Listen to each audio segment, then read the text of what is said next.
Amém. Toda glória e honra ao nosso Deus, que Ele seja louvado. Queridos, convido os irmãos a abrirem suas Bíblias. Nós vamos ler Atos dos Apóstolos, capítulo 3, versos 1 até o 10. Atos dos Apóstolos, capítulo 3, versos 1 até o 10. Atos 3, 1 a 10. Diz assim a palavra do Senhor. Certo dia, Pedro e João estavam subindo ao templo na hora da oração, às 3 horas da tarde. Estava sendo levado para a porta do templo, chamada Formosa, um aleijado de nascença, que ali era colocado todos os dias para pedir esmolas aos que entravam no templo. Vendo que Pedro e João iam entrar no pátio do templo, pediu-lhes esmola. Pedro e João olharam bem para ele, e então Pedro disse: "Olhe para nós." O homem olhou para eles com atenção, esperando receber deles alguma coisa. Disse Pedro: "Não tenho prata nem ouro, mas o que tenho, isto lhe dou. Em nome de Jesus Cristo Nazareno, ande." Segurando-o pela mão direita, ajudou-o a levantar-se, e imediatamente os pés e os tornozelos do homem ficaram firmes. E de um salto pôs-se em pé e começou a andar. Depois entrou com eles no pátio do templo, andando, saltando e louvando a Deus. Quando todo o povo o viu, andando e louvando a Deus, reconheceu que era ele o mesmo homem que costumava mendigar, sentado à porta do templo chamada Formosa. Todos ficaram perplexos e muito admirados com o que lhe tinha acontecido. Amém.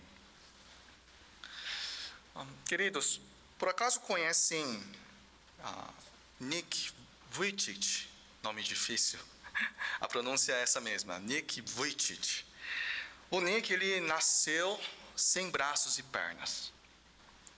Apesar de crescer num lar cristão, ele sempre se perguntava: como um Deus tão bondoso pode deixar isso acontecer com ele? Os seus amigos, seus irmãos, brincavam com a bola livremente e ele sempre tinha que ficar no chão, olhando eles brincarem enquanto ele só assiste. Aos 9 anos de idade, a depressão o atingiu de tal maneira que tentou tirar sua própria vida. Até que houve uma reviravolta. A graça de Deus o alcançou enquanto ele lia a palavra de Deus. Quando ele chegou no Evangelho de João, capítulo 9, começou a ler o relato sobre a história do cego de nascença. Ali ele entendeu, finalmente entendeu, que ele não era um erro de Deus, mas Deus o tinha criado assim para glorificá-lo. A partir daquele momento ele cresceu, ele se amadureceu e se tornou um homem de Deus. E hoje ele é convidado como palestrante em diversos países para transmitir uma mensagem de encorajamento. É maravilhoso nós testemunharmos a transformação das pessoas. É mais maravilhoso ainda quando a transformação vem da imensurável graça de Deus. A passagem de hoje nos apresenta a cura de um aleijado de nascença. Essa cura mostra que a missão que Jesus deu à igreja continua sem cessar. A palavra de Deus nos encoraja hoje a fim de continuarmos na missão de Jesus. E é disso que a pregação de hoje se trata. Vamos ver juntos então como a missão da igreja continua. Em primeiro lugar, a missão da igreja continua anunciando o Evangelho de Jesus Cristo. O texto de hoje começa com Pedro e João subindo ao templo para orarem. Em frente à porta do templo, chamada Formosa, encontraram um aleijado de nascença. O templo representava a própria presença de Deus. Porém, o homem aleijado não podia entrar por causa da sua deficiência, porque qualquer um que tivesse alguma doença ou deficiência não podia entrar no pátio do templo antes de ser declarado curado. Ele que mais necessitava da vida que está em Deus, não conseguia nem passar pela porta. Provavelmente ele nunca entrou no pátio do templo desde que nasceu, porque a Bíblia diz que ele foi aleijado desde a sua nascença. Trazendo isso para a nossa realidade, talvez possamos refletir que o homem aleijado represente a nossa triste condição também. No livro de Isaías, capítulo 1, a miséria do homem é descrita detalhadamente. Nos versos 5 e 6. A cabeça toda está ferida, todo o coração está sofrendo. Da sola do pé ao alto da cabeça não há nada são, somente machucados, vergões e ferimentos abertos. Por que o homem está nesse estado? O que o corrompeu dessa maneira? A causa é o pecado. Podemos ver várias semelhanças entre o homem aleijado com a gente. O homem aleijado não podia entrar pela porta do templo por causa da sua deficiência. Nós também não podíamos entrar na presença do Senhor por causa da nossa deficiência, o pecado. O homem aleijado não podia desfrutar da vida em comunidade no pátio do templo. Nós também tínhamos nossos relacionamentos quebrados por causa do nosso pecado. A tragédia desse homem só piora. Por ser deficiente, não conseguia o sustento de cada dia por meio de um trabalho comum. Ele tinha que mendigar para isso. Porque naqueles tempos não havia ONGs ou instituições como os dias de hoje para cuidar das pessoas deficientes. As pessoas com deficiência dependiam completamente dos familiares. E se não tivessem familiares, o único meio de sobrevivência era pedir esmolas. Por trás da porta formosa se encontrava a presença de Deus, o autor da vida. Mas esse pobre homem só pode se satisfazer com as esmolas. Ele era colocado à porta do templo diariamente, mas o que conseguia ali se resumia a ouro e prata. Talvez essa tragédia seja de muitos entre nós. O pecado cegou de tal forma que, mesmo vindo à igreja, à porta do templo, diante da presença de Deus, o que buscam é mero ouro e prata. Não desejam a vida que está em Deus.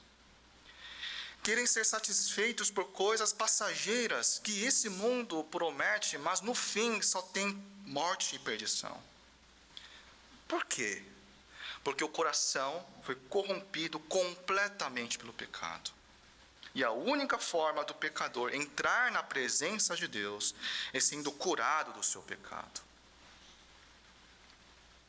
Quando o homem aleijado, sentado à porta formosa, viu Pedro e João se aproximarem, fez a mesma coisa que sempre veio fazendo. Estendeu sua mão e disse: moeda, por favor, uma moedinha.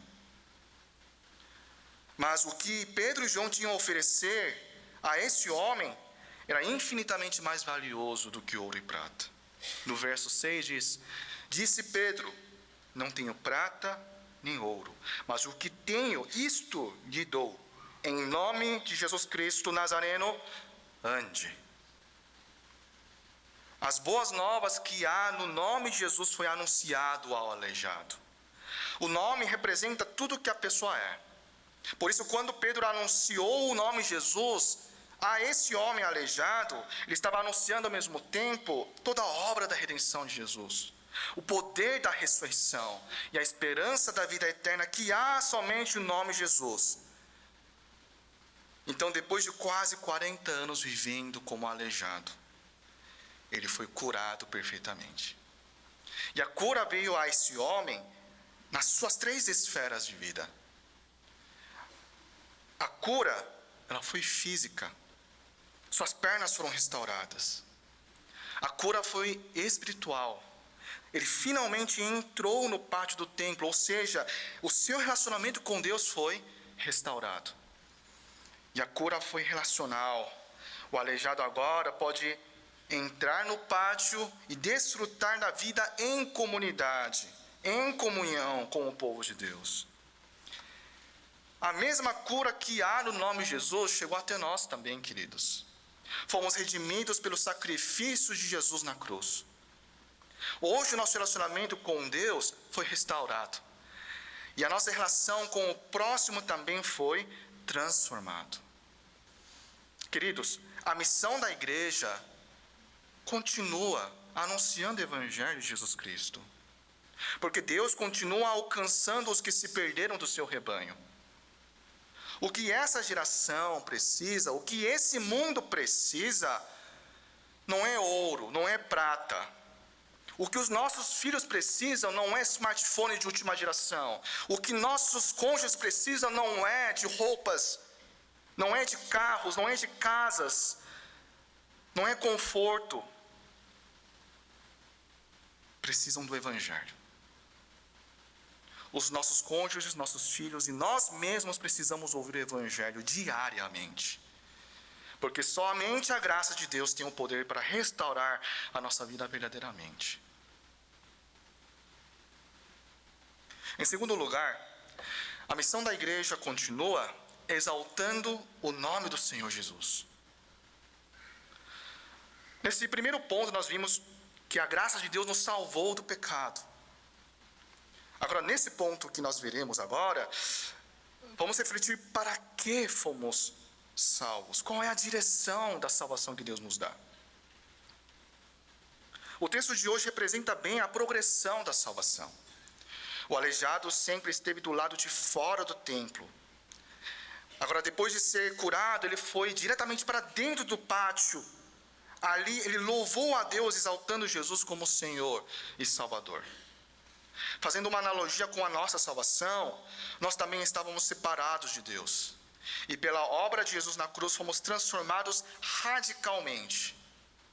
Assim como a cura nesse aleijado foi algo sensacional,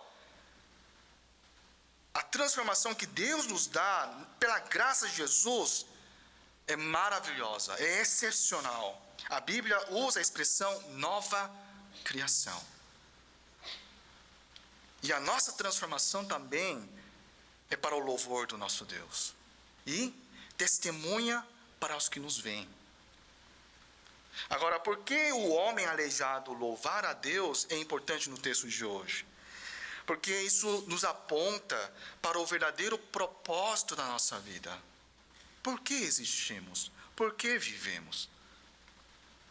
Nós vimos no livro de Isaías, no capítulo 1, a descrição do homem caído no seu pecado. Da sola do pé à cabeça não há nadação, o seu coração sofre. O mesmo livro de Isaías vai anunciar as palavras do Senhor, que explica sobre o propósito da nossa existência. Isaías 43, verso 21. Povo que formei para mim mesmo, a fim de que proclamasse o meu louvor. Para que nós fomos feitos, queridos? Para o louvor do nosso Deus. Esse é o propósito da nossa vida. E a nossa vida, na presença de Deus, em louvor a Ele, não acontece sozinha, isolada dos outros. A progressão da salvação sempre nos direciona para a igreja. Os redimidos são direcionados à igreja, o povo de Deus. Como sabemos isso? No final do capítulo 2 do livro de Atos, vemos a descrição da igreja em Jerusalém. Todos os dias os cristãos se reuniam no pátio do templo. E também nas casas dos irmãos, reuniam para partilharem um pão. Isso é a analogia da vida dos redimidos. Todos os dias a igreja se reunia para se alegrar na presença do Senhor, juntos. E em grupos menores se reuniam nas casas, juntos, para partirem o pão e se alegrarem da comunhão que eles têm em Cristo. E então, vem o relato da cura do homem aleijado no capítulo 3, a passagem que nós lemos hoje. Lucas, o médico, autor de Atos, posiciona a cura do aleijado ao lado da igreja. Isso mostra que a salvação do homem aleijado estava conectada com a igreja. Ou seja, o homem foi curado para ser integrado, inserido na comunidade da fé. A sua cura não era somente para ser uma cura corpórea, mas a sua cura foi de tal maneira que a sua restauração com Deus levou à restauração com o próximo. Porque a restauração do relacionamento do homem com Deus, queridos, necessariamente leva para a restauração do relacionamento com o nosso próximo, mais especificamente com o povo de Deus. O redimido ama a Deus e ama estar com o seu povo, porque é isso que o redimido faz. Diante da cura do aleijado, uma multidão se reuniu no pátio do templo. E a partir do verso 11, vemos que Pedro tomou a oportunidade para pregar as boas novas de Jesus Cristo. Mostrou que Jesus não estava morto, como muitos pensavam. Ele está vivo. E a sua missão continua por meio dos apóstolos, pelo poder do Espírito Santo. Então Pedro, ele relembra aos seus ouvintes da história de Israel que se iniciou com o chamado de Abraão, lá no livro de Gênesis. Lembram, Gênesis 12? Quando Deus chama Abraão, ele dá uma promessa a ele. Ele promete que a partir da descendência de Abraão formaria um grande povo. Ele diz que através da sua descendência, nações, todas as nações, todos os povos seriam abençoados. O que mais os judeus do primeiro século desejavam? A restauração de Israel, ou seja, o cumprimento da promessa de Deus. E essa promessa está se cumprindo finalmente. Em Cristo Jesus, o Messias, o ungido de Deus, o Filho de Deus. No pátio do templo, a cura do homem aleijado anunciava isso, que a promessa está sendo cumprida. E que mais nações estão para serem alcançadas pelo nome de Jesus. É um preâmbulo, anunciando o que está por vir. Hoje mesmo, queridos, o nome Jesus é anunciado aos povos e às nações e são alcançados pela graça de Deus. Esse povo que antes, no Antigo Testamento, era chamado de Israel, no Novo Testamento é chamado de igreja. Nós somos a igreja, os que foram alcançados pela graça, inseridos no corpo de Cristo, no povo de Deus. Hoje a igreja continua com a sua missão, queridos. A missão não terminou, não cessou, ela está em continuação. Porém, muitos de nós têm esquecido dela. Esquecemos que o propósito da nossa existência é louvar a Deus no mundo, em comunidade, como a igreja. Esquecemos que Deus continua alcançando os perdidos com a sua graça. Ele chamou a sua igreja para essa obra. Ele chamou a nós para essa obra. Agora, você não precisa se tornar pastor ou missionário para fazer parte da missão. A partir do momento que a graça te alcançou e você foi redimido, se tornou discípulo de Cristo, pronto, você já foi chamado para essa missão. Basta vivermos como bons e simples discípulos de Jesus, pregando o Evangelho, onde quer que nós estejamos, em casa, no trabalho, na escola, a quem nós encontrarmos, amigos, familiares, vizinhos. E a igreja, ela não vive isolada, ela não vive separada, mas vive juntos em Cristo Jesus. Exaltar o nome de Jesus se faz juntos como igreja, juntos em comunidade. É por isso que o homem aleijado está louvando a Deus, porque foi inserido a essa linda, maravilhosa comunidade do Senhor, a igreja. Caminhando para a conclusão, Hoje vimos algo que provavelmente muitos já sabem. Não há nada novo aqui. Porém, Deus nos relembra do que nós temos esquecido. Assim como Jesus exortou a igreja de Éfeso no livro de Apocalipse, Deus nos mostra de onde nós caímos. O cristão que não vive em missão perdeu seu rumo. Queridos, Jesus não pagou um preço alto na cruz para que a gente tenha uma vida confortável aqui na terra. Jesus não morreu na cruz, derramou seu sangue precioso para que a gente se tornasse apenas frequentadores de igreja. É algo muito maior do que isso. Nós somos o povo escolhido de Deus para vivermos em comunidade para a glória do Senhor. A missão da igreja continua assim. Continua anunciando o Evangelho de Jesus. Se anunciamos com nossos lábios, creia em Jesus Cristo, apresentamos a história da redenção e ao mesmo tempo mostramos através da nossa vida. O que adianta a gente falar de Jesus e viver em desonestidade? O que adianta a gente pregar o Evangelho, mas vive em pecado? O Evangelho se torna visível ao vivermos sob o reino de Deus. Tudo que somos e fazemos deve estar conectado com a missão. Isso quer dizer que quando nós mudamos de casa, compramos um carro novo, matriculamos nossos filhos nas escolas, do micro ao macro, a nossa vida deve estar direcionada para fazermos discípulos. Ao mudar de casa, ao comprar um carro, ao matricular meu filho ali, ao fazer esse trabalho, como eu posso fazer mais discípulos? E os discípulos, queridos, não são formados sozinhos, isolados. A missão da igreja continua exaltando o nome do Senhor Jesus em comunidade.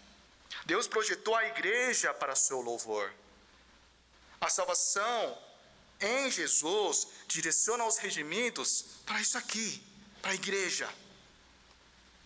Com certeza é maravilhoso a gente olhar ao redor e ver a transformação das pessoas. Pessoas sendo resgatadas a situações difíceis como pobreza, drogas, depressão e outros problemas. Mas, queridos, isso outras ONGs conseguem fazer também. Qual é a diferença entre as boas obras das ONGs com a missão da igreja? A missão da igreja é para a restauração de vidas, para que elas sejam inseridas ao povo de Deus, para serem inseridas à igreja, a nossa igreja, para caminharmos juntos. Nós anunciamos o Evangelho, trazemos para perto, cuidamos para caminharmos juntos como discípulos de Cristo.